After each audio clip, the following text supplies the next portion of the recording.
참 여름에 수영 배우신 분들 많으실 텐데 혹시 수영장에서 이런 멋진 강사가 있었을까요? 최단비 변호사님. 예, 한 수영 강사가 수영 강습 모임에서 한 여성을 알게 됩니다. 네. 근데 문제는 이 수영 강사가 유부남이에요. 아하. 그런데 이 모임에서 한 여성이 이 수영 강사에게 호감을 보입니다. 아하, 이거 뭔가 그러면- 냄새가 좀 납니다. 네. 그러면 뭐, 회원님 이러지 마세요라든지 적절한 조치를 취했어야 하는데 네. 오히려 이 강사가 이 여성에게 사실은 내가 부부 사이가 굉장히 좋지 않아서 아하. 이혼을 하려고 하는데 아내가 동의를 해주지 않아서 어쩔 수 없이 혼인관계를 유지하고 있다. 즉 나는 법적으로만 부인이 있는 것이지 아무런 관계도 없는 사이다라고 하면서 나는 아내와 이혼을 하고 싶고 당신과 진지하게 사귀고 싶다라고 하면서 네. 이 모임의 회원에게 교제를 요청을 합니다.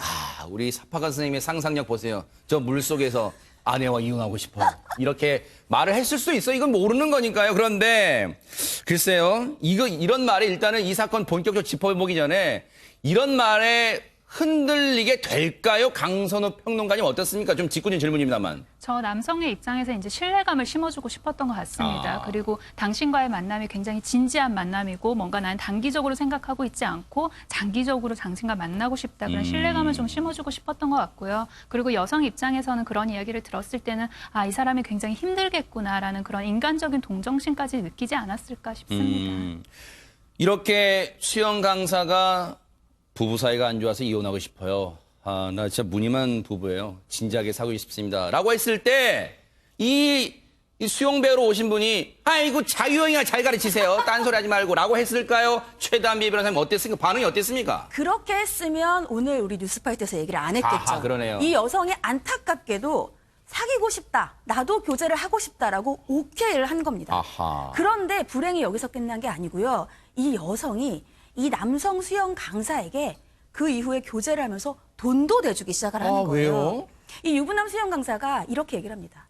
내가 아내와 불화가 있어서 경제적으로도 너무 어렵다. 난 경제적으로 너무 어려워 살기가 힘들다라고 아하. 얘기를 합니다. 그러니까 네. 동정심이 일겠죠. 이 여성이 수영 강사에게 본인의 신용카드를 건네줘요. 아하. 이 강사는 건네받은 신용카드로 109차례에 걸쳐서 무려 1,356만 원 상당의 결제를 하게 됩니다. 세상에 건네받은 신용카드를 그냥 진짜 물 쓰듯 쓰고 다녔어요.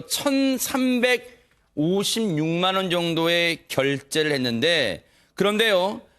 이 카드만 건네받아서 결제한 행동에 그쳤으면 앞서 말씀해 주신 대로 뉴스파이터가 안 다뤘을 거예요. 최단비 변호사님, 이 유부남 수영 강사의 이 행각 여기서 끝난 게 아니라면서요? 이 유부남 수영 강사가 경제적으로 어렵다고 했잖아요. 근데 또 사고 싶은 건 엄청 많았던 거예요. 네. 그래서 이 유부남 수영 강사 여성에게 얘기를 합니다. 내가 사고 싶은 차가 있는데 네. 돈 1,000만 원, 그 1,000만 원이 없어서 이 차를 못 산다. 내가 너무 비참하다. 이렇게 또 아하. 눈물을 짓습니다. 이야. 그러니까 이 여성이 얼마나 마음이 아프겠어요. 네. 차량 구입비로 1,000만 원을 건네면서 이걸로 차를 사세요. 이렇게 네. 얘기를 합니다. 아하. 돈 1,000만 원을 받았죠. 여기서 끝난 게 아니에요. 자동차 보험료.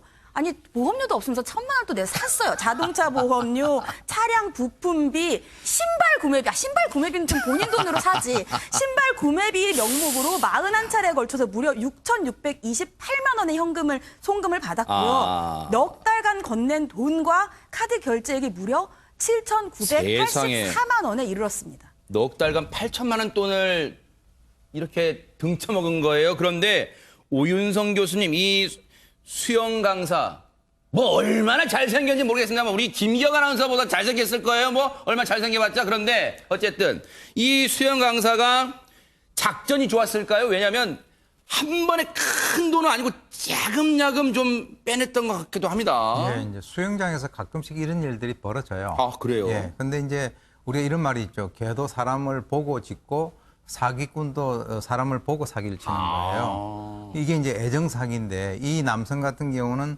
애정을 미끼로 해서 돈을 벌어가지고 자기 가족을 부양을 한 거죠. 네. 그런데 이 사기 사건 같은 경우는 이제 피해자 유책성이 있습니다. 피해자에게 책임이 어느 정도 있다라고 하는 거죠. 네. 왜 그러냐면 이 여성 같은 경우는 상대가 유부남이라고 하는 것을 뭐 아무리 사이가 좋건 나쁜 건 얘기를 하는 것 상관없이 상대가 유부남이라고 하는 사실을 이미 인지를 하고 있었지 않습니까?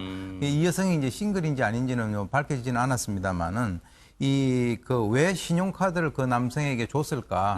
그러면 그 신용카드를 주고 난 이후에 자기에게 올 수 있는 그 반대 급부를 어떤 것을 생각을 했을까, 아하. 뭔가 딴 생각을 한 것은 아닐까라고 하는 이런 측면에서 사실은 그 이 피해자, 이 여성에 있어서의 여러 가지 어떤 그 책임성 이런 네. 것들도 우리가 지적을 하지 않을 수가 아하. 없습니다.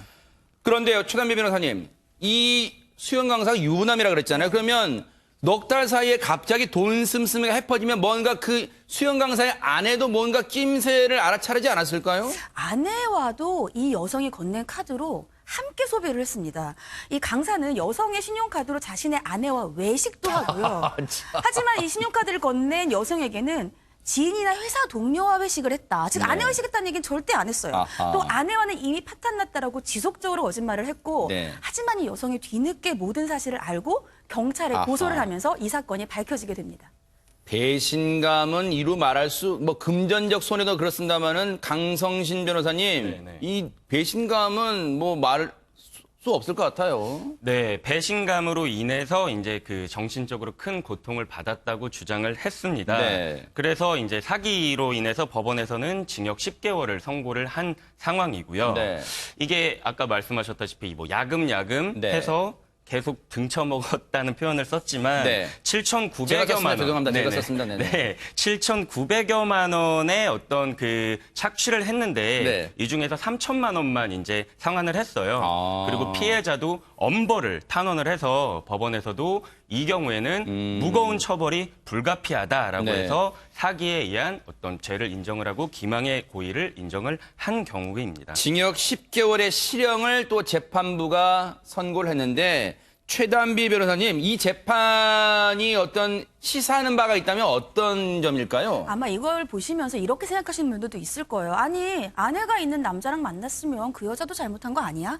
근데 그렇게 생각하기가 또 좀 어려운 게 이 남성이 처음부터 계획적으로 여성에게 접근을 한 겁니다. 나는 아내가 있지만 당신을 사랑하고 우리는 이미 파탄났다.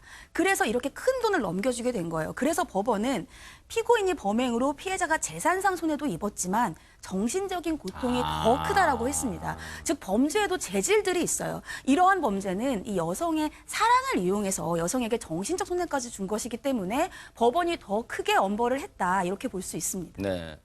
한 가지 교훈은 있습니다. 수영장에선 수영만 합시다. 이런 생각을 해 봅니다.